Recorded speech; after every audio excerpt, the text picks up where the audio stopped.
Book 4 His and Her Truth.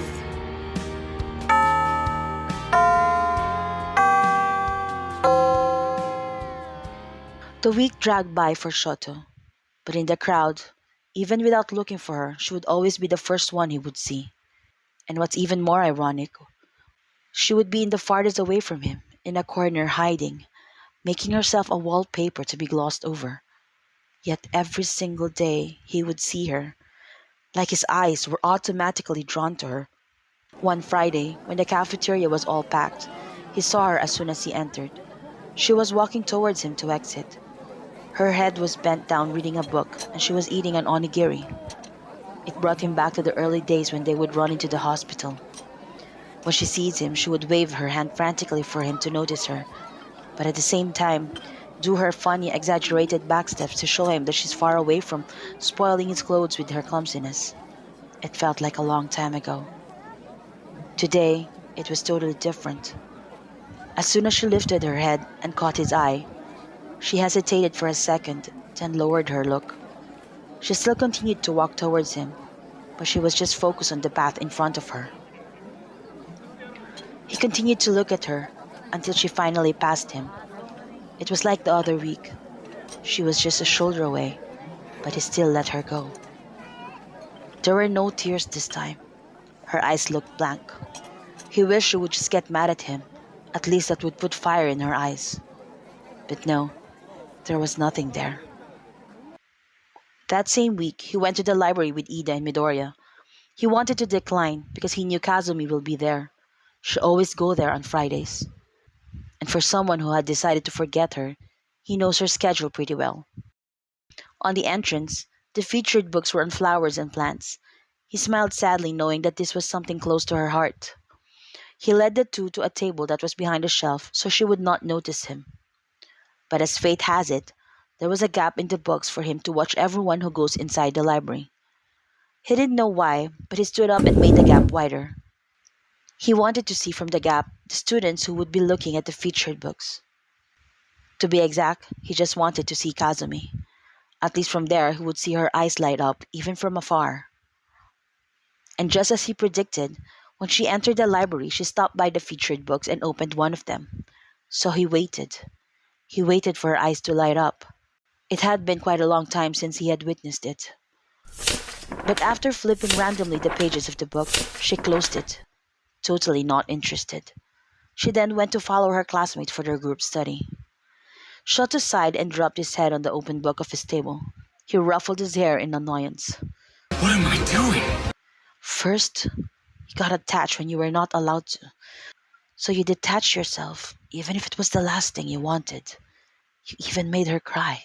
And then now, you're subjecting yourself to being attached to her again. Make up your damn mind. For the next week, it was the same. The moment he entered places where her class would be there, he would see her. And although he was successful in getting through the place without bumping into her, he could not help but always steal a glimpse of her. This isn't how I expected things to play out.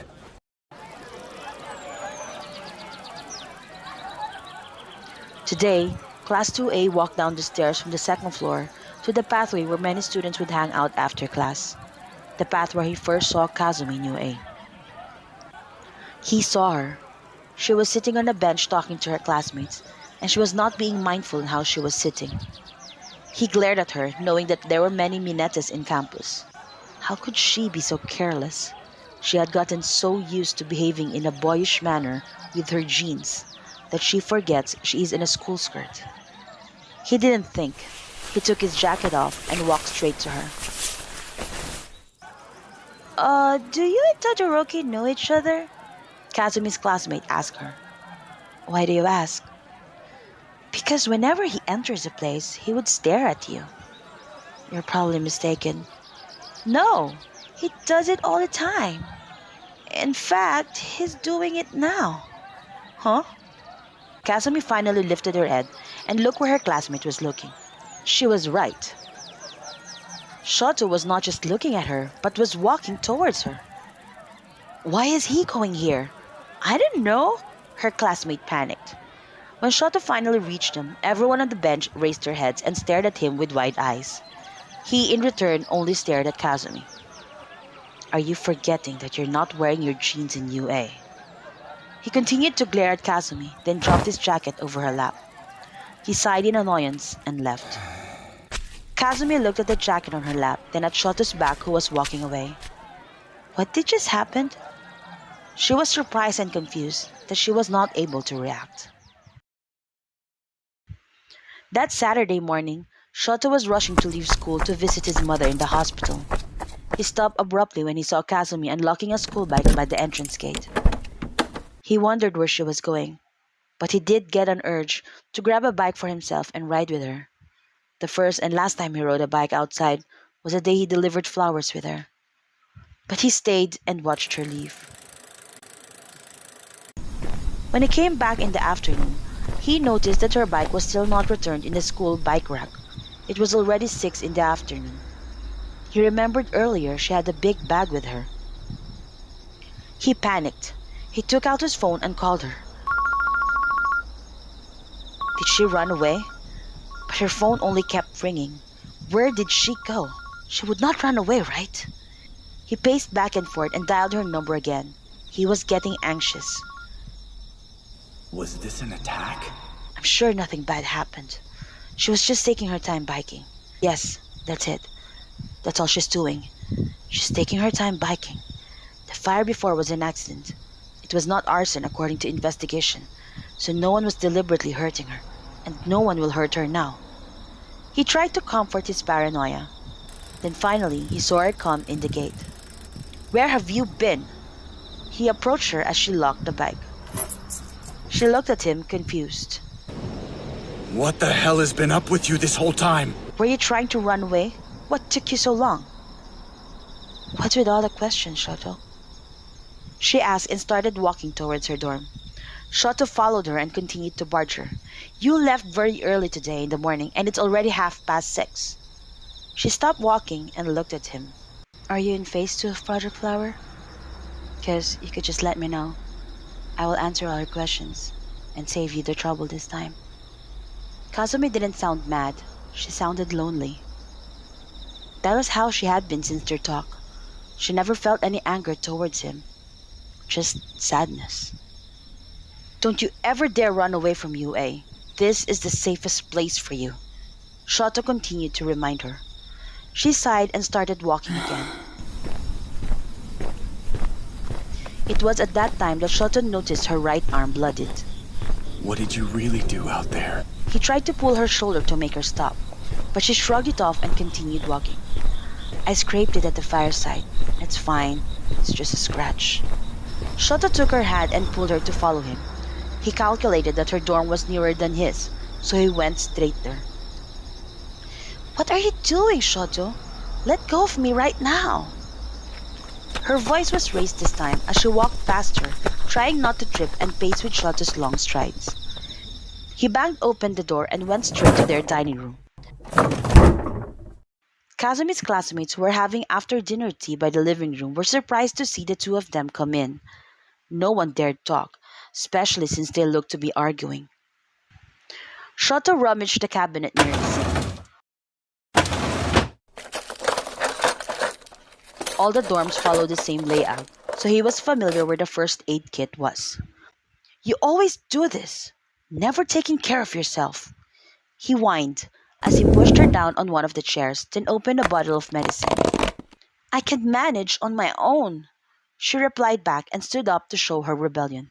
Manage on your own? If I don't patch this tonight, you will just definitely leave it be for sure. Now sit down. She looked at him. What is he doing? Why is he meddling with me again? Did he make it clear already that I'm just a piece of report? Shoto pulled up her sleeve and noticed that it was a long, deep gash. Just how did you get this? Did you let it bleed out a bit to avoid infection? He exclaimed, surprised at how big the wound was. No, I didn't. She could hear him groan in annoyance and squeeze the wound a bit to let some blood flow out. Stay calm. I'll patch you up. I am calm. You're the one who's panicking. To stop the bleeding, he tore a long part of his bottom part shirt to make a compression strap that he could tie around her arm. She gasped at his action, to which he answered without taking his eye off her arm. Don't react as if you've never seen me half naked before. What? I wasn't reacting because of that. There were gauzes there. You could have just used that instead. It's already done, so don't complain. And what made you think I was looking when you were changing last time? Because I was totally. Ouch! She stopped mid sentence when Shoto placed an unnecessary pressure on her wound intentionally. You did that on purpose. It did quiet you down, right? And hopefully, that should remind you not to be thoughtless with your actions. This is not a small scratch as you claim it. Your wound is deep. He looked at his masterpiece and checked the clock. It's late. I have bothered the old lady far too much already, but there is time. He then sent someone a text message. Now where's your phone? Shoto asked and Kazumi gave it to him. 14 missed calls? Your phone rang 14 times and you're not answering it. It was just a number. Could have easily been a prank or a mistake. You didn't save my number? I lost my phone, remember? And the directory in it. I never had a chance to get your number back. Wait, how did you know my new number? Shoto didn't reply. Instead, he took his phone and opened his GPS locator and configured it with Kazumi's. Our phone's GPS is now connected, so we could always check our location during emergencies. Don't you dare deactivate it, he said and returned her phone. Then his phone rang. It was a brief call to which he replied, Yes, she will go there now. When he hung up, he faced her.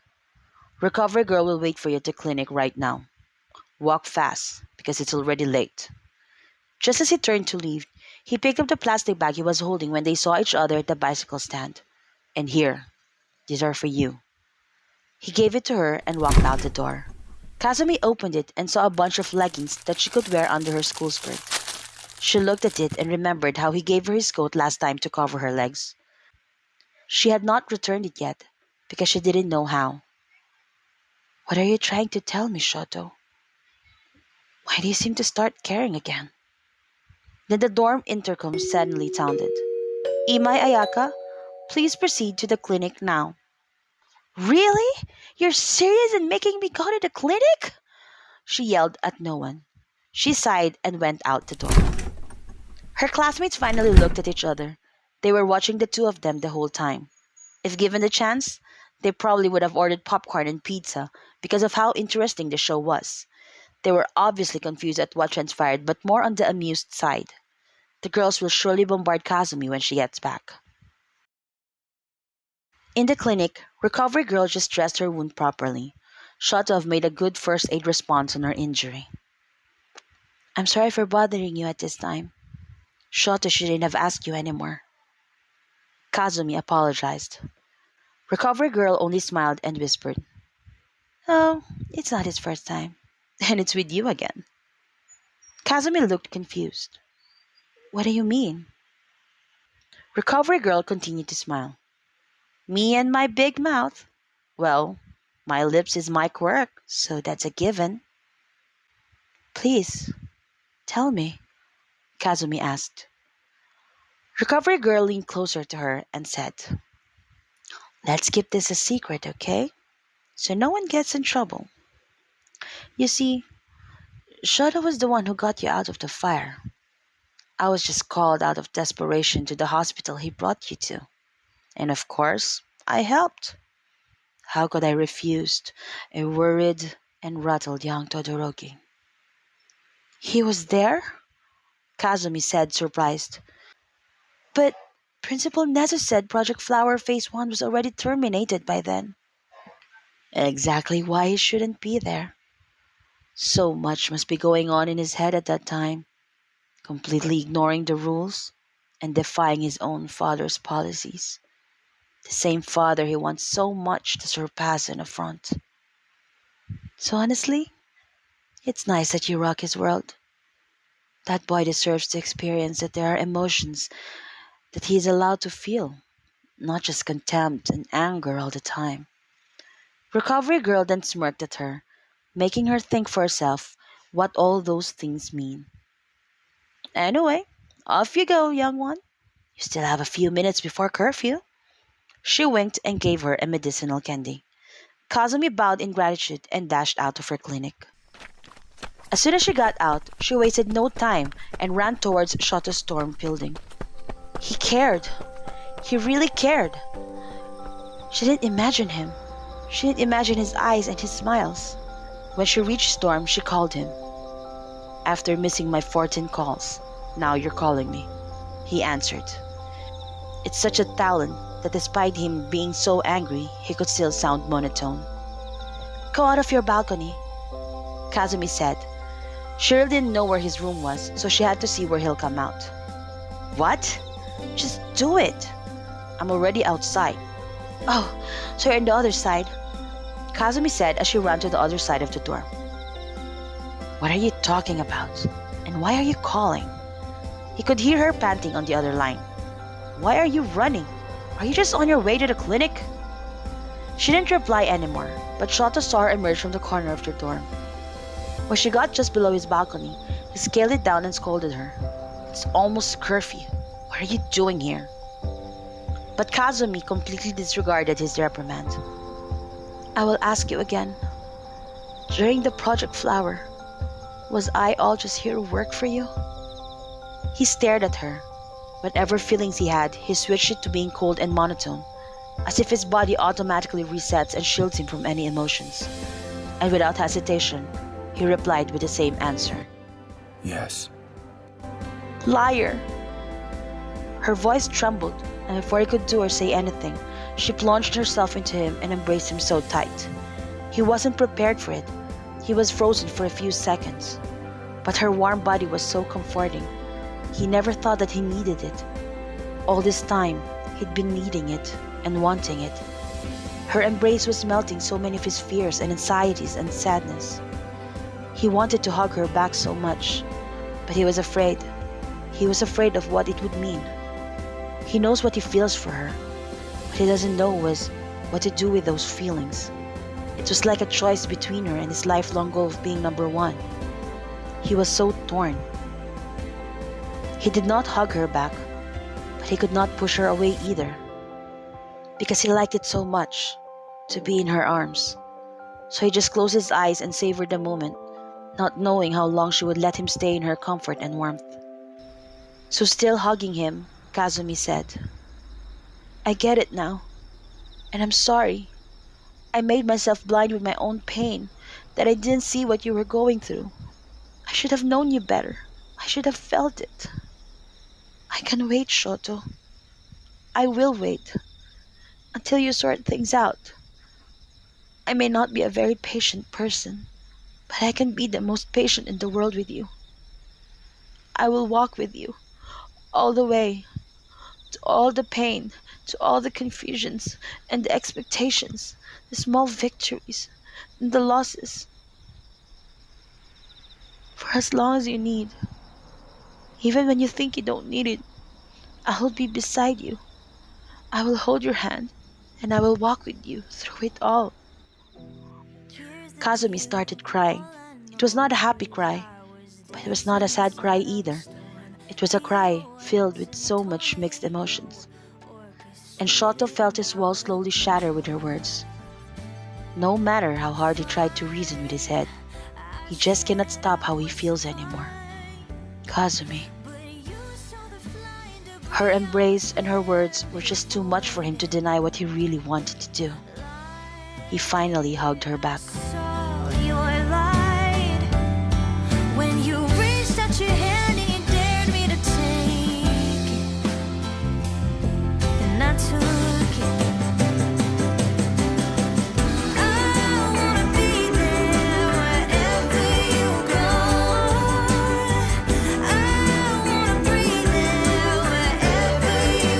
He bent his head and covered his face with her hair. He may have surrendered to his feelings, but he felt like he gained so much more from doing it. And so they stayed like that, for long minutes, just exchanging heat from each other in that embrace. Without letting go, and without lifting his head, he whispered in her ear, "I didn't know how to handle it. Staying with you was right. I was handpicked for Project Flower because of my detachment to people.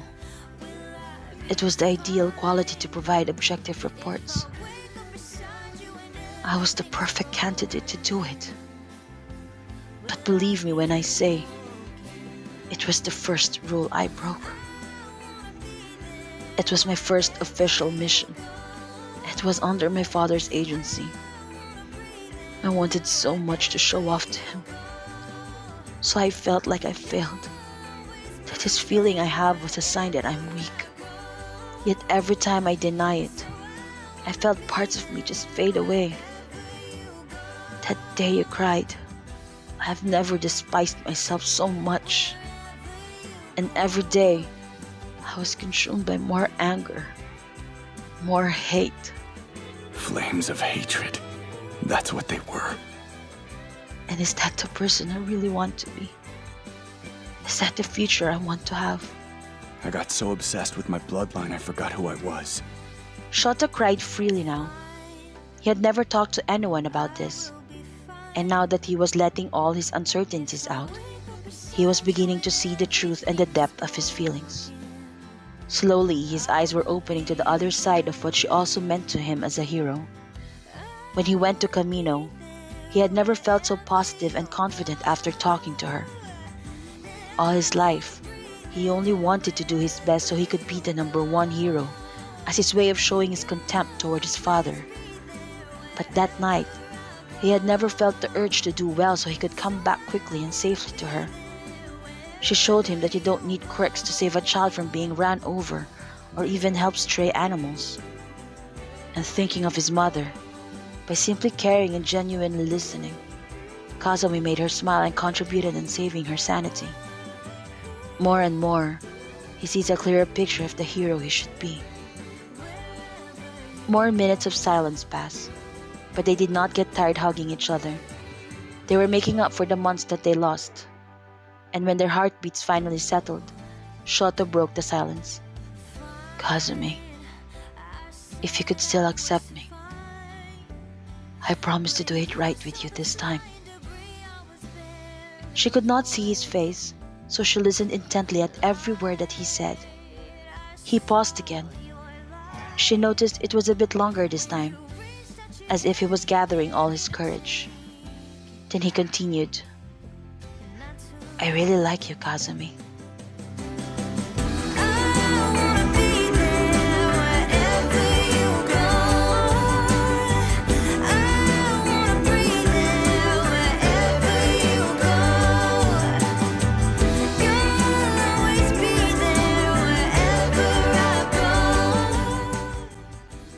She froze. Did she hear him right? Was she dreaming? Did Shoto just say he likes her? She was not able to react or say anything back. She knew that their relationship was not an ordinary one, but she was not expecting any confession from Shoto. Kazumi could feel Shoto's chest pound. She felt his vulnerability at that time. She looked up slowly, lifted both her hands and touched his cheeks. Her fingers caressing his cheekbones still wet with tears he shed. His eyes, his nose, his lips. How could people say he is stoic and emotionless when he was fragile and filled with so much passion inside? This is real. He is real. Shoto. That was all she could say at that moment. Shoto had never kissed anyone, but the urge to touch his lips on hers was so intense. He was not sure if this is the right way or the right time, but he just had to do it. Before he could even think further, he bent his head and kissed her. Her lips were so soft and so warm against his. He didn't know how long a kiss should be, but he didn't want it to end. And when Kazumi wrapped her hands around his neck and pulled his head on hers, he lost all his remaining analysis. He did the same with his hands that were resting on her waist. He pulled her closer to him until there were no more space between them. It doesn't matter to him anymore if he was not doing it right, because everything felt right. When the kiss finally ended, Shoto kept his head bent, resting his forehead on hers. Then Kazumi whispered, I like you too, Shoto. I like you a lot. After hearing her words, Shoto could not stop himself. He kissed her again, with more confidence this time, more passion. Kazumi was getting so dizzy. She watched many TV shows and read novels of people kissing, but she never thought it would feel like this. She felt so light, as if she was floating, and at the same time, she was drowning in this dreamlike dimension, and for the first time, she is really forgetting herself, forgetting everything around her. It was just all about this kiss and this boy who was completely knocking her out of her senses. It was already past curfew when they decided to part. Let me walk you back. Nonsense. That's subjecting us more to being caught after curfew. And after arguing about it, Kazumi won. Shoto watched her as she disappeared in the shadow. After many weeks, he finally found himself smiling. Since the fire broke out, he had not been sleeping and eating well. He always felt tired and heavy, but still he found himself unable to sleep. The other day, he and Bakugo failed the provisional exam, and it added to his already piled up stress. But now, he laid in bed feeling so peaceful. Instead of tension and anxiety for his makeup exam, he felt motivated and inspired to do good. All these times, he thought his feelings were an indication of weakness. But it's actually the opposite. Because right now, he felt like he can take on the world. He continued to smile until he felt sleepy and dreamy. Kazumi was almost on the porch when Hound Dog caught her scent. He only barked 2 words: phone and detention. Kazumi sighed and gave him her phone. The next day, her detention was to clean the tables in the cafeteria 30 minutes every day for 1 week. As soon as Shoto entered the cafeteria, he saw Kazumi. Her back was facing him. He walked towards her. Hey, I've been calling you. She turned around at his voice, and then his eyes fell to the sprayer and a table rag she was holding. She was also wearing an apron and a pair of gloves. Is this what happened after Camino? They just get your phone and assign your punishment? She complained. Shoto gave a tiny smile and nodded. In jail, a person is even allowed to make 1 phone call. But last night, I was already reaching for the doorknob when I was caught. 9 o'clock curfew? I just realized that's craziness. I go to the convenience store for midnight snacks whenever I'm hungry. Shoto really couldn't help but smile at her monologue. He missed all those snappy comments of her, and he can't wait to hear all her stories again. She just never runs out of it. She can make a boring narrative into a fun-filled and animated one, and not to mention her humor, which never fails to make him laugh. Well, I could go to the principal to file a complaint if you want, Shoto said, trying to be serious. I could do that? You could try, but it might lead you to another detention for questioning a seemingly practical school policy. She smirked and rolled her eyes. He almost laughed at her, complaining. How did he survive more than a month of not experiencing this? She was more than just a ray of sunshine. She was his son. Hey, I know you, Ida said, finally reaching the 2 of them after ordering his meal. You are a friend of Todoroki-kun. But Shoto corrected him in his usual monotone voice. She's my girlfriend.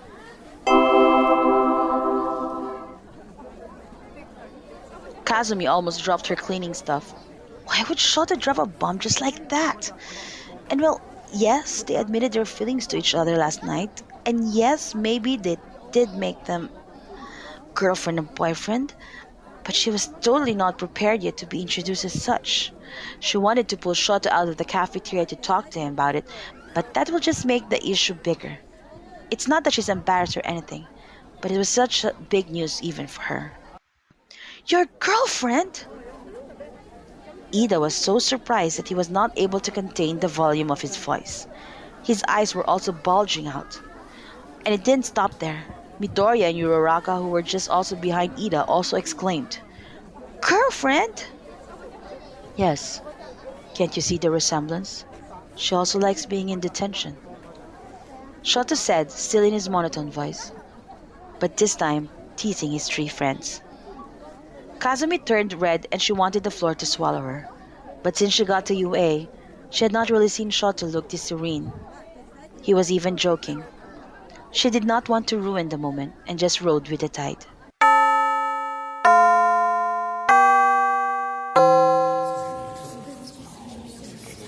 Kazumi knew that many girls were talking behind her back. Not that they were hating on her, but her relationship with Shoto spread like wildfire in school. Some who did not hear Shoto introduce her as his girlfriend in the cafeteria were saying that people were exaggerating. So at the end of each day, many girls swarmed Kazumi's classroom. "When will they stop coming?" her classmate said. "You just can't believe that one of our own classmates has wrapped the school heartthrob around her finger." Kazumi didn't like the attention. She never did. She did want to go out of the classroom already. She had no plans to hide inside until these girls dissipate. "Careful, girl. They might use their quirk on you." One of her classmates laughed. "Let them die of jealousy." Another classmate laughed as they both shoulder hugged Kazumi on both sides, trying to protect her as they go out. But they did not need to do that, because a small crowd split open and an uncaring Shoto walked past him, without even noticing that the commotion was about him and Kazumi. "Do you have plans this afternoon?" He was talking to Kazumi, but every ears of every girl in that hallway were all listening. "I was just told I have work study this weekend. So if you're free, let's visit mother today." Many girls fainted that day. Not only did Todoroki confirm they are a couple, he already introduced her to his mother as well. Shoto and Kazumi did not change clothes anymore. They went straight to Fujiya Hospital. "Hello, Lady-san." Kazumi ran to Rei as soon as she entered her room. She still called Rei as Lady-san since she has gotten used to it already. The three of them chatted the whole afternoon. Then Kazumi brought out a deck of cards. Shoto never played before, but he was fast to catch up. They ended up playing a card shedding game. Obviously, Kazumi was dominating the game. But she was surprised because when she got back from buying some drinks in the vendor, Shoto and Rei had been miraculously winning alternately. She got highly suspicious, so on the next game, she watched them intently. She finally noticed that mother and son had been giving each other a secret code to tell what cards they were holding. "Hey, you're both cheating!" Kazumi pointed at the two of them. "That's a very serious accusation to be telling me and my mother." Shoto replied, looking innocently confused. Rei also kept a straight face. "No, cheating is a serious offense." Kazumi continued her accusation. Then someone from the door gave a cough to show their presence. It was Shoto's sister and brother, Fuyumi and Natsuo. They looked surprised for so many reasons. Shoto came with a girl. This girl was sitting so casually on their mother's hospital bed. She's accusing her of cheating, and Shoto was playing cards. "Fuyumi, Natsuo." Their mother smiled. Fuyumi noticed her eyes twinkling. Could this be the girl her mother mentioned that she and Shoto befriended? Although she remembered they said the girl was boyish redhead with short hair. This one has long silver hair and she's very pretty. Although she was sitting cross-legged with her short skirt and not really very ladylike, she does have Shoto's school jacket covering her crossed legs. Kazumi jumped out of the bed and bowed. "Hello, I'm Kazumi. I'm Shoto's schoolmate. She's also my girlfriend." There was a moment of silence, and Kazumi almost hit his head for saying it again at the most unexpected time. Good thing his older siblings were good at covering their surprise and greeted her back. "I'm Fuyumi. This is Natsuo, and we're Shoto's older sister and brother." Kazumi felt so embarrassed. Not only was she not prepared with the introduction, but they must have surely heard her saying that her mom and brothers were cheaters. She started to gather the cards on the bed so as to forget the incident. "Oh, you finish your game. Don't let us interrupt." We're done anyway, right, Shoto?" Kazumi's face was already red. "No, we still have cards in our hands, and we're betting on who's going to wash the plates." "I'll just do the dishes." Kazumi gritted her teeth and glared at him. "Oh, you shouldn't, especially if these two are cheating." Fuyumi said. Kazumi melted. I'm sorry. I didn't mean for you to hear that. But they really were. Because it's impossible that I got so good at it all of a sudden. And it even mysteriously happened just after I went out. And they were doing this and that. She imitated the winking and the facial signals that Shota and Ray were sending each other. They were really blatantly cheating. Ray laughed softly. I will take care of the dishes later. It was a short laugh, but it sounded great for Shoto, Fuyumi, and Natsuo. While the three siblings paused to savor the moment, Kazumi obliviously carries on chatting with Ray, and Ray continues to laugh freely. Next time we play cards, team up with me. Let's gang up on Shoto, okay? Because next week, he will definitely ace in poker, don't you think? He will be the champ on that. Ray laughed a bit loudly this time as Kazumi teased Shoto. I can hear you loud and clear. Shoto interrupted their conversation. Kazumi laughed and wrapped her arms around his waist. I'm just teasing. You know that I could still read you behind that poker face. Shoto smiled at her and wrapped his arms around her too. Fuyumi and Natsuo never thought that this visit would bring them too many surprises. But they were all good surprises, as they both looked at the three smiling from ear to ear. We brought some cake and tea.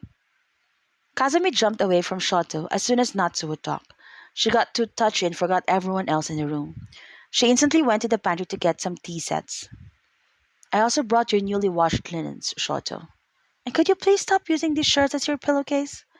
She then pulled out a white shirt with a torn bottom and another shirt with a black stain.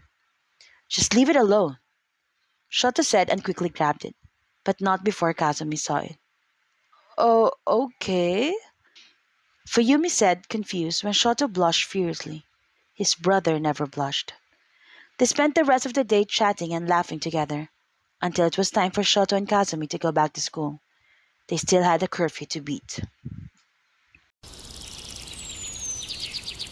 Class 2A were walking back to their dorms one day when Kaminari saw a big box by the main door. He ran ahead of everyone and checked it out. Hey! There seems to be a delivery for you, Todoroki! He yelled at him. Kaminari could not help but open the lid and peek in. That's a lot of manga, dude!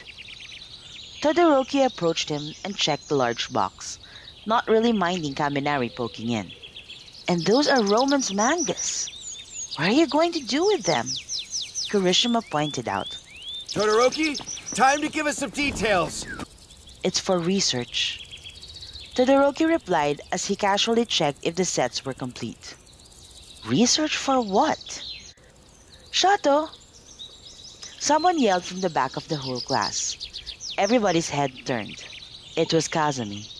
And even if you did not hear anyone say anything, their face definitely gave an "oh" expression. Can I get your mom's number? I think I left my book in her room. Shoto closed the box and gave Kazumi his phone. Here, check my directory. I'll just bring this one up and be back in a few minutes. He lifted the box, went in, and continued going to the elevator and up to his room. He was completely unbothered by the dumbfounded reaction of his classmates when he left. Hi, Kazumi. Mind if I wait here with you? Takeda said. She's not from Shoto's class and was a year younger than her. She was Bakugo's best friend, and lately, she was Shoto's regular sparring partner because of their opposing quirks, fire versus water. She was also one of the very few people who called her Kazumi in school. To most, she remained as Imai Ayaka. But since Shoto had been calling her Kazumi, those quite close to him called her that as well, and no one bothered on asking why. No problem, Kazumi said and sat down by the bench. You know, Shotokan seldom talks, but when he does, he mostly talks about you. Kazumi couldn't help but giggle too. Takeda had always been friendly, a very cute contrast from her best friend Bakugo, who was always angry. She bet the two of them get a lot of personality sparring too. She bent down and opened Shoto's directory, but she didn't find his mom's personal number. Rather, it was the hospital's number ending with her room number. She tried calling, but it was not working. She decided to just open his internet and search for the hospital's updated number. When she pressed the search portion to type the hospital's name, Shoto's recent search history came out. How to make a girl like you. Best gift to a girl you like. What to do on a first date. How to ask a girl for a date. Kazumi couldn't help but giggle. He is so adorable, she thought. Hey, what's funny? Takeda looked at her and tried to peek at what she was reading, but Kazumi covered the phone and laughed some more. Takeda also acted like a little sister to her, and she liked that. Nothing! She laughed at Takeda, still trying to hide Shoto's phone screen. Then the door burst open. It was Bakugo. Here's the book you're borrowing. Takeda stood to get it. Thanks, then waved at Kazumi goodbye. See you around, Kazumi. Hey! Don't you put a crease on any of those pages! Bakugo yelled at Takeda. Takeda looked back, opened the book, and pretended to fold one of the pages. Kida! He threatened. He looked scary, but Takeda only laughed at him.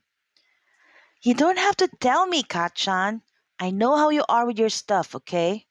So chill. I'll give it back to you tomorrow. Takeda answered and turned to go back to her dorm. Bakugo watched her walk away. He then turned at Kazumi sitting by the porch. Hey, what the hell are you doing in here? I'm waiting for Shoto. She smiled at him. He glared at her, but he turned towards the door and yelled, What the hell is taking you so long, Icy Hot? Kazumi continued to smile, and not a second after, Shoto opened and went out the door. He almost hit Bakugo. Watch it, Two-Tone! But Shoto only said calmly, I think Takeda dropped your book. He then pointed at Takeda picking up Bakugo's book. Takeda's eyes widened as she saw all three of them looking at her. It was an accident, Kachan! I swear it was! She yelled and ran. You better run fast, Mizuyu Takeda! It's all between you and me now! Bakugo then dashed for her. Kazumi laughed as the two of them disappeared in the path. Here, I made some tea. Shoto said. Together with the tea, he brought out a sponge cake. Mmm, that smells like... No way. How did you get that? Shoto just smiled and cut the cake. Shoto, there's no way I'm wrong with that smell. Shoto cut a piece with a fork and placed it in her mouth. Then he waited for her eyes to light up. Mmm, Castella cake from Namasaki. How? How did you get this? Shoto stared at her. He couldn't take his smile off his face as he watched her. It was just a cake, but she made him feel like he had given her a piece of heaven. We had a meeting with Hawks, and since we're already in the south area, I decided to go more down south and buy you one. Now you don't just have to remember the smell. You actually know how it tastes. Bernard gave him a smile that day. She told him she was happy he didn't listen to her and that he followed his heart. However, she made him promise never to mention that he was at the fireside during the incident. That one they had to carry to their grave. Kazumi smiled tenderly at Shoto. He takes down everything she told him, even those that she just in passingly mentioned when she once told him that she used to live in Namasaki and that whenever she goes home at dawn, she would pass by this cake commissary, even if it was the longer route, because the smell was so good. Next time, we will eat this cake in Namasaki. Would you like that? Of course! I would love that, and I will walk you everywhere there. Kazumi beamed. Hmm. But how about we go to your most favorite city first? Hawkeye? Kazumi said, then dreamily remembered the place. She lived there for a year with her mom and sister. It was her favorite city, until her grandfather's goons found him and took his mom and sister away. Lots of memories there. But you will love the snow there, Shoto. It's so laid back, and life is slow and very simple. Unlike here in Tokyo. Yeah, one day. Let's go there, okay? It has one of my most favorite scenery, and only I have been there. It's my secret spot. But when we go there, I'll bring you to it. Then it's going to be our place, the place that only two of us would know. Well, I guess it will be our place before the year ends. Huh? Kazumi looked at him confused. I bought us plane tickets to go there after Christmas. What? Yes, my sister has booked the hotel for us already, so you can't really decline anymore. Whatever plans you made for the holidays, you need to cancel them now. Kazumi was so dumbfounded. Shoto was throwing one surprise after another. Her emotions could not keep up. And as a finale, he said, "And this one belongs to you." Her eyes widened. It was her metal box. It was supposed to be buried in the ashes at the flower shop. And yet, here it was. It was charred, but when you opened it, her mementos were all intact. And now, the metal box itself was a core memory of Shoto saving her during the fire accident. Never in her entire life did she imagine her life to be filled with so much happiness, and how one boy made it all possible. Christmas Day. Christmas holiday came sooner than expected. Kazumi and Shoto first spent Christmas Eve with their UA classmates. Then late afternoon of December 25, they went at Fujiya Hospital. But on Christmas night, they went to Shoto's house to spend the occasion with Fuyumi and Endeavor. It was Kazumi's second time to meet Shoto's father. The first time, though, would not really count, because he was unconscious when Shoto brought her to visit him in the hospital when a Nomo attacked him and Hawks at Kyushu the other month. After getting the medical report from the doctor that he was no longer in critical condition, Shoto already pulled Kazumi out of the room with him. He was silent as they rode the train back to school that day, and Kazumi did not intrude his silence. She just held his hand the whole time, and she would feel him squeeze it every now and then.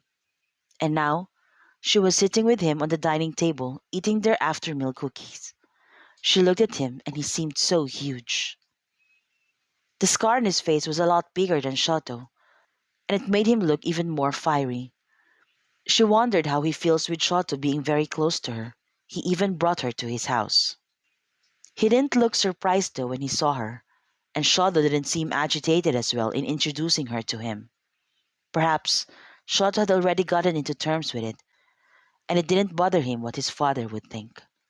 She must have stared too long because he asked her, "Yes?" Kazumi jumped in surprise as she went back to the present. "Oh, I'm sorry, sir. It was so rude of me to stare. I know that. It's just that when I saw your scar, I remembered Shoto's own scar. But yours, it's a lot different. It's, it's. She paused, not knowing what adjective to use. "Oh, why do you have to be so talkative, Kazumi?" she thought. It's a bad scar. Looks painful. Shoto butted in as he slurped his soba. "Shoto!" Kazumi softly reprimanded him. "No, sir, it's not what I wanted to say at all." Kazumi blabbered, but father and son only looked at each other with stoic expressions. She looked at both of them, but could not say anything. Finally, Fuyumi broke the silence. "Father, we will be flying to Hawkeye tomorrow. Natsuo will join us. We will be back in 4 days." Endeavor moved his gaze to Fuyumi. His stoic expression did not change. "I will call my office there, so you could have a driver in a car to easily move around," Not interested. Shoto answered. I was just looking forward to it so much, weren't you? Weren't you, Shoto? Fuyumi laughed awkwardly, and then silence followed. This time, it was Kazumi who broke it. "Oh, this gift is for you." Kazumi gave Endeavor his present. Endeavor looked at the box she gave. Only Fuyumi gives him gifts.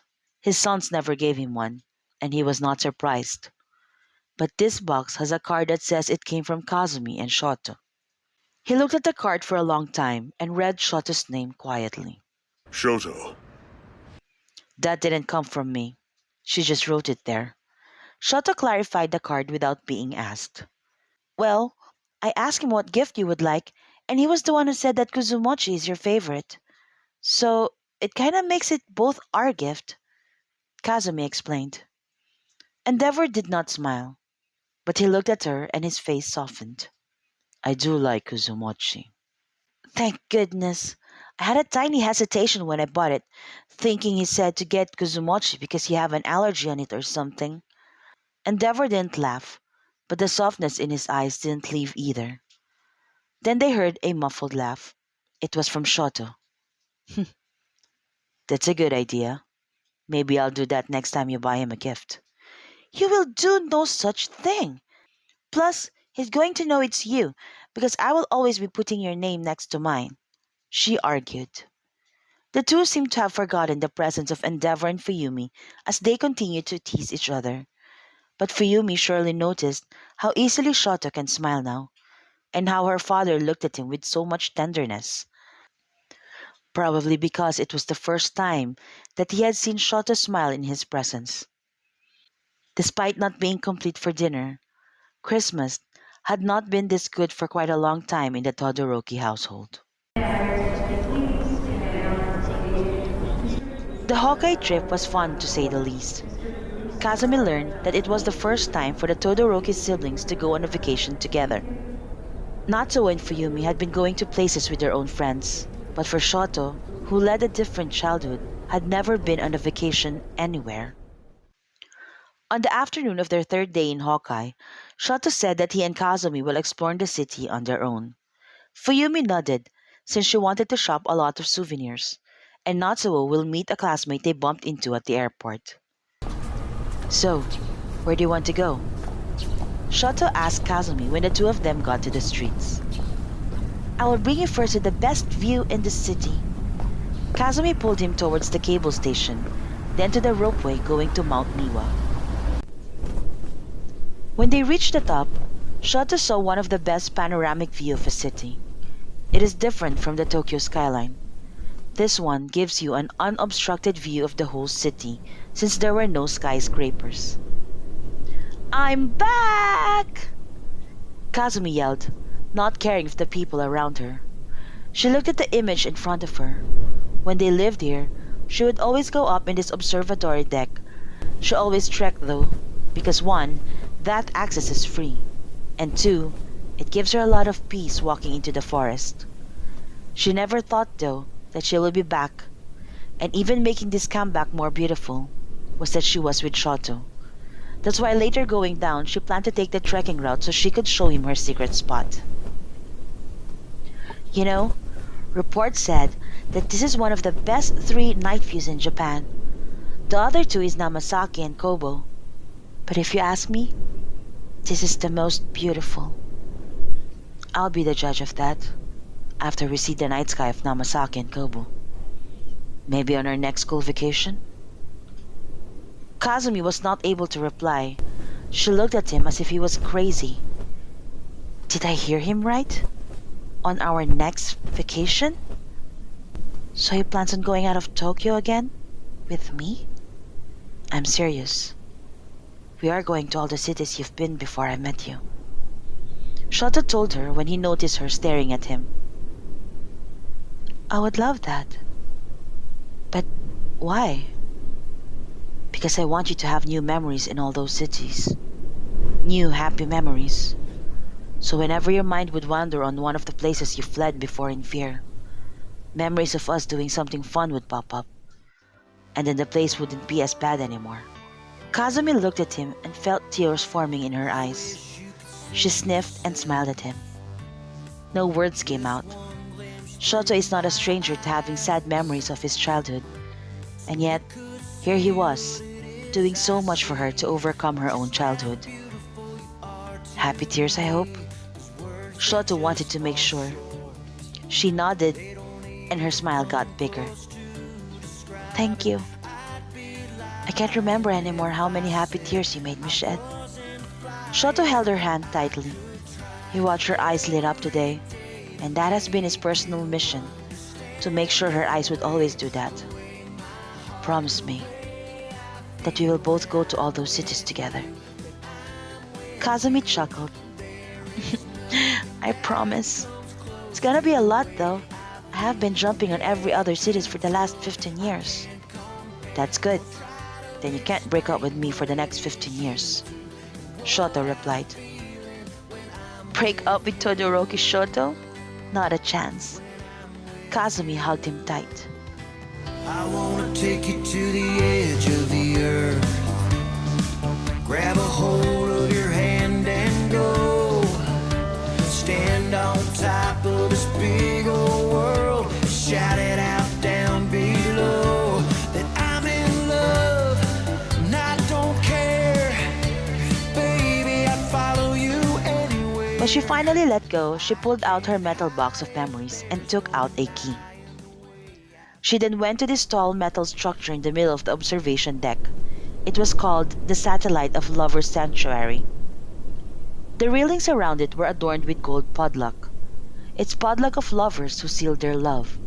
And in the middle was a bell of happiness that one could pull a string to ring. Kazumi searched for her padlock. She counted to 10 from the leftmost padlock at the top of the layer. You have a padlock of love here? Shoto sounded worried. Yep, but I have a key to remove it now. But I thought I was the first guy you liked. He was not hiding his sadness. There, found it. Kazumi unlocked it and gave it to him. Kazumi. Shoto read the handwritten label, then turned the padlock on the other side. Kazumi? He looked at her, confused. You met a guy that's also named Kazumi? No, you dummy. She laughed at him. When my mom and sister died, I went here and I decided what my future should be. I told myself that I would live a quiet life with me, myself, and I. That's why I wrote my name on both sides. Then I locked it here and rang the bell of happiness. But now I'm back and I'm deciding on a new future for me. That's why I'm taking it off. She then took a new padlock. Written on one side is Shoto and on the other, Kazumi. Shoto read it and smiled. Together they locked it in the railings. Kazumi then pulled the string to ring the bell of happiness. Shoto was not really into beliefs like this, but he found himself holding her hand that was pulling the string of the bell and pulled it vigorously. It rang so loudly that some old people couldn't help but smile at them.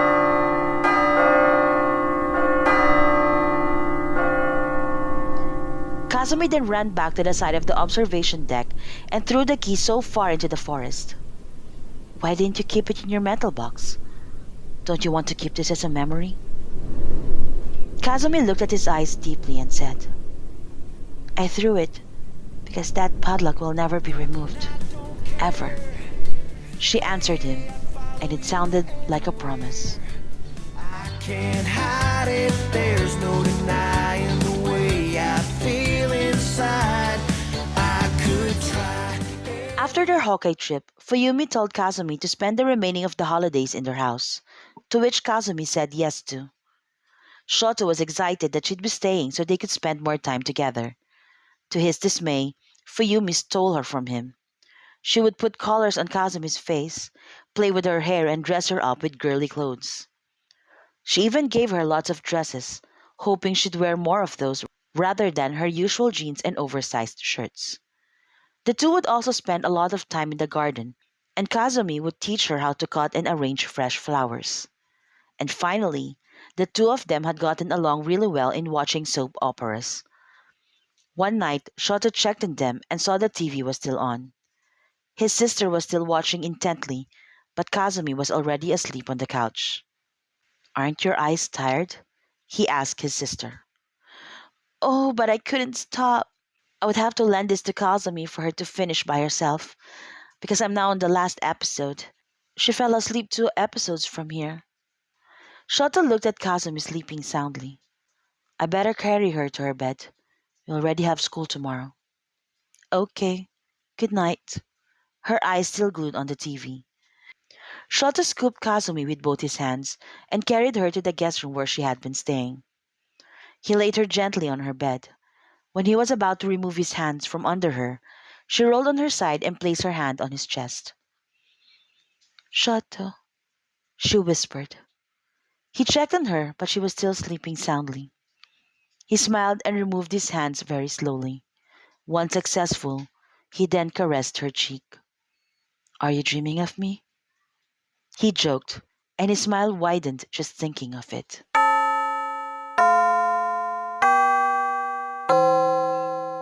When they returned school, Kazumi wore one of the clothes Fuyumi gave her because she did not think she would be staying the whole winter vacation at the Todorokis and did not bring a uniform. You go ahead in class. I still need to change in my uniform. Kazumi told Shoto and turned towards the dorm buildings. But Shoto noticed that many guys were checking her out, and he didn't like it at all. Why did my sister have to doll her up so much? And why is her skirt so short? He felt irritated. I will walk with you, he said. Kazumi looked back and beamed at him as he walked beside her looking a bit stressed, with both his hands in his pocket. She didn't hesitate a second. She closed the space between them and wrapped his left arm with both her hands. She looked up at him and gave him a sweet smile, oblivious of the people watching. Shota smiled back. She had no idea how special she makes him feel whenever she gives him that look, wherein she seemed to have forgotten everyone else and all she could see was him. When they reached her dorm, Kazumi reached for the doorknob, but before she opened it, she turned towards Shoto to say thank you. But to her surprise, he held the hand that was holding the doorknob. She was now trapped between Shoto at her back and the door on her front. He then whispered in her ear, I really don't mind what you put on your face, or what you wear. He said it very gently.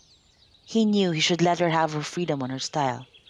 But damn it, guys are already staring even before Fuyumi intervened. He then turned her slowly to face him, and using his thumb, he then wiped her lips, which was tinted with a lip gloss, and said, But could you just slow down a bit? And making yourself too pretty. Kazumi felt some tingling sensation on her lips, but said nothing. She was bewitched by how serious and gentle he was when he said it. It sounded as a compliment and a complaint at the same time. I already can't remember how many boys I had to threaten because of you. Soon, I'll be back in detention. Shota sighed, finding the boys troublesome. You what? I've never been to a fight with anyone. Why would you threaten these boys for? Well, they had been staring too much and too long. He suddenly felt embarrassed, knowing that it was wrong to behave like that. Well, this is the first time I have felt like this with anyone. And I'm not sure if I'm doing it right. So I just follow what I feel. I react by instinct. And when I see them stare, I just feel like some sort of protectiveness. I don't know. You are making me feel a lot of firsts. He sounded so innocently confused, so Kazumi felt like she needed to tell him that he's not alone in having these feelings. You are many of my firsts too, Shoto. You're the first boy I held hands with. The first boy I hugged and kissed. The first boy I ever really liked. Shoto cupped her face and just stared at her. Why do I like hearing that? She smiled at him and continued. And you know what? There is no one else in this world that I would do all these firsts with, but with you. February. Kazumi was running, going to Shoto's classroom. She wanted to be outside his classroom before they get dismissed. When she got there, she was glad to see that Mr. Aizawa was still giving them some last-minute lecture. So she had some time to catch her breath and wait for That's it for Shoto. your special class. You're dismissed. Shoto saw her waiting outside as soon as Aizawa opened the door to leave. As his classmates passed her, he heard Bakugo greet her with his usual ill humor. Demon eyes. He glared at her. Kazumi knew him well by now and does not take offense with his temper. Hello to you too, Endeavor's love child, She greeted back. So you're my half-sister-in-law now? No way. He snapped and walked away. Kazumi gave him a friendly laugh. By the way, Katsuki, you do know that you have red eyes like mine, right? He glared at her, and to vex him some more, she winked at him, then turned to look for Shoto. Shoto smiled watching her. There was really no one that she could not handle on her own. And when their eyes met, her eyes lit up, and she always had this kind of smile that was only meant for him. What did I ever do to deserve the way she looks at me? He thought. He walked towards her with Ida and Midoriya just walking in front of him. Hello, Tenya. Izuku. She greeted them. What brings you here, Kazumi-kun? Ida asked. Oh, I'm just picking up my baby boy, she casually said. Ida can't help his excitement, but at the same time, he blushed for Shoto. You are very vocal, that I can say. She then took Shoto's hand and entwined her fingers with his.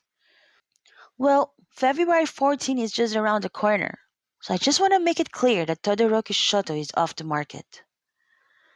Shoto thought his jaw would lock from smiling too much. She did not sound like she was teasing him.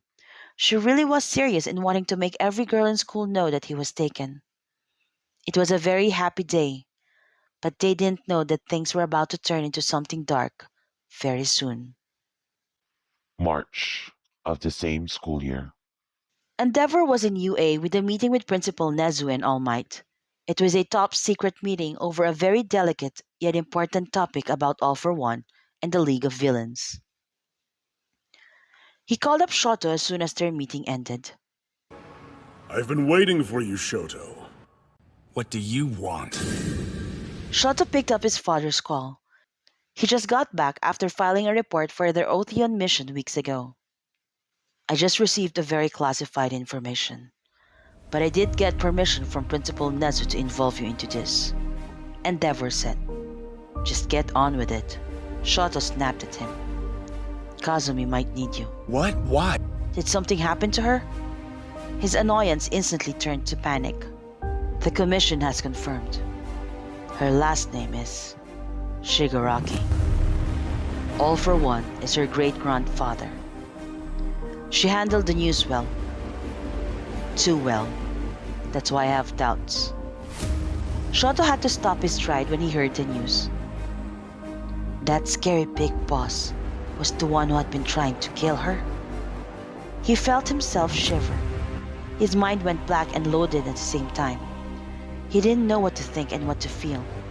It was a short and straightforward news, but it was too much information to process. Shoto, did you hear me? Endeavor called out when he heard no reaction from Shoto. Just get in touch with her and talk to her. For a moment, Shoto felt like he heard a concern in his voice for Kazumi, but he did not dwell into that. Now was not the time. As soon as he hung up, he got a message from Kazumi. Could you meet me at the roof deck? He ran towards the school building and pressed the elevator button going to the top floor. His heart and head were pounding. He didn't know how to take the news. For sure, she must be even more overwhelmed. Kazumi was waiting at the rooftop. She still can't accept how it happened, but it turned out that her great-grandfather was worse than being crazy. He was the big villain called All for One.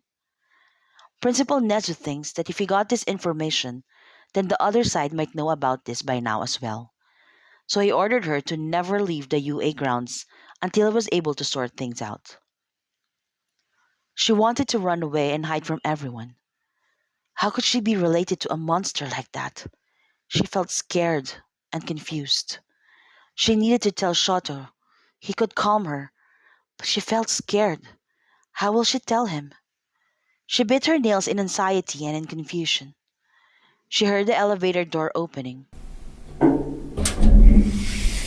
She did not turn to look because she was certain it was Shoto. She wanted him, needed him, but she didn't know how to face him. She continued to bite her nails. Then she felt his hand on her shoulder. He turned her and enveloped her with his arms. He pushed her head on his neck and just hugged her tight. Her tears then poured out. Whatever strength she pretended to show during the meeting with Principal Nezu, it all disappeared. Shoto was finally here, and he allowed her to cry, to be scared, and be confused. This was her second time to cry in 5 years. I don't know how I can accept it, Shoto. My blood is dirty. A Shigaraki. It took so many lives.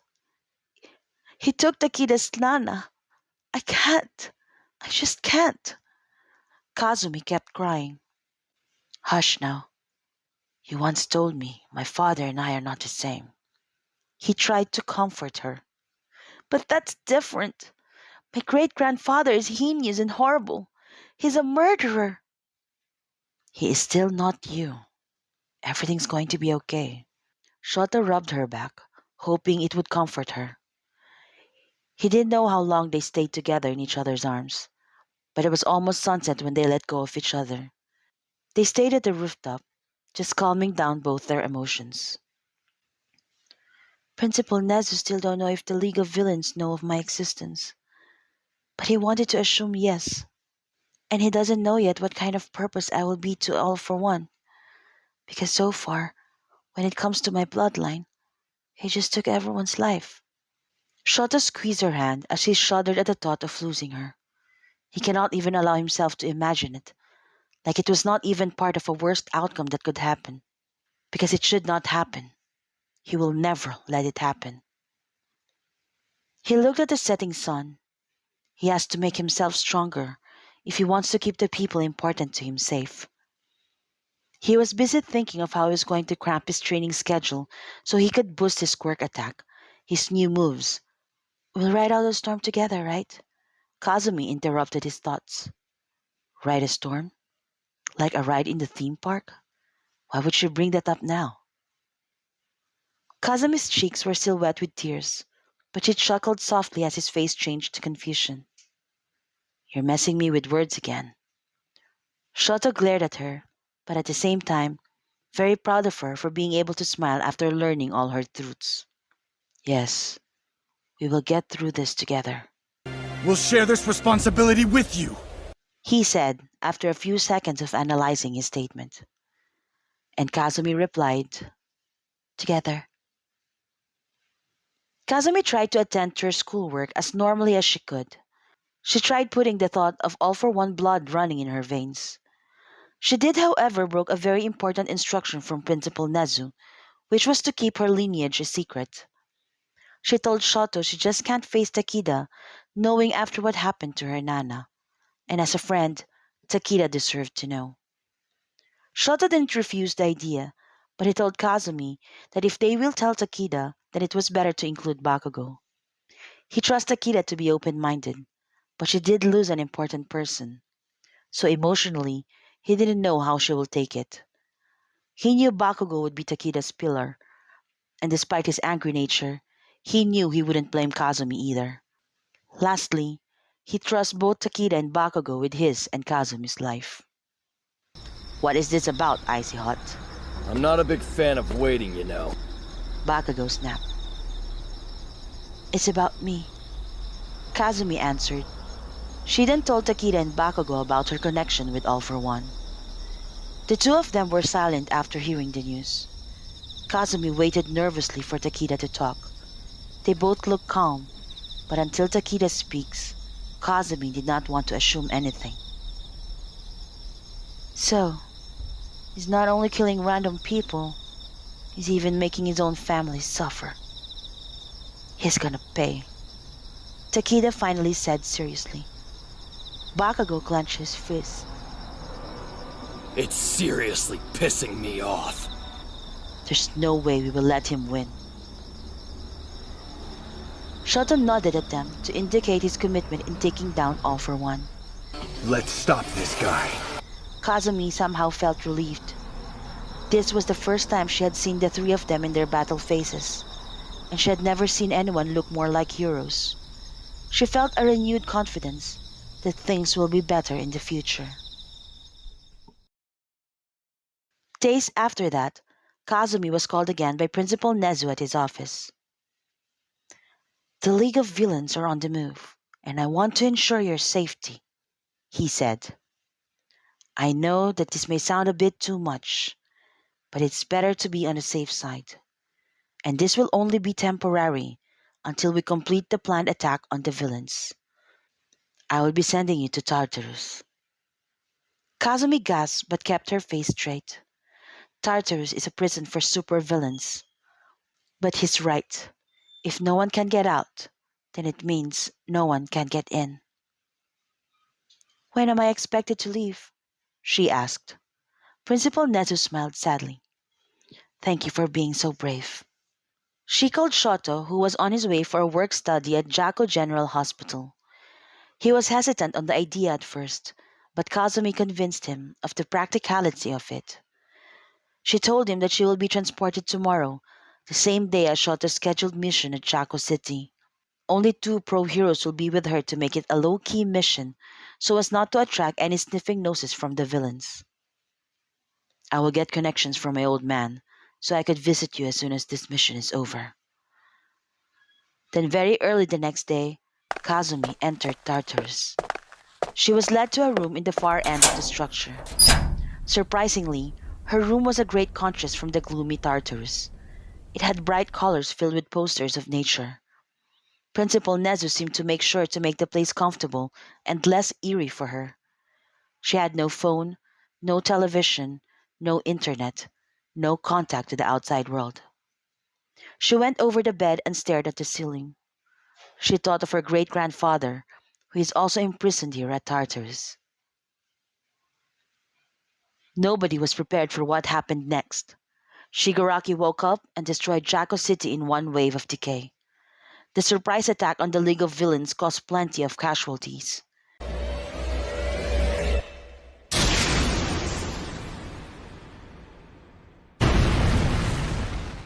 And to make matters more horrifying, Tartarus was attacked. All for One and all the villains escaped. And Kazumi was nowhere to be found.